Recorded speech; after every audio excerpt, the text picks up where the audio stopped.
palayaw po ni Jose Rizal ay Pepe, ano naman po ang palayaw ni Andres Bonifacio? Andres Bonifacio. Supremo, tama ba? Yes po. Salamat po.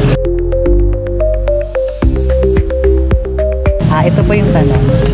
Siya ay tinaguri ang ama ng himagsikang Pilipino o Rebolusyong Pilipino. Andres Bonifacio. Yan, tama po. Thank you po.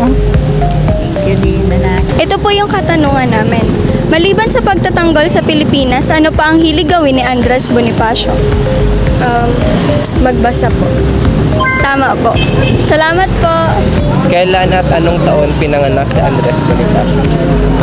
I think it's November 30, 1863. Thank you po. Thank you. Ngayong taon, ipinagdiriwang natin muli ang kanyang kaarawan bilang isang alaala sa kanyang kabayanihan. Ang kanyang di mabilang na sakripisyo ay patuloy na magbibigay lakas at inspirasyon sa bawat Pilipino.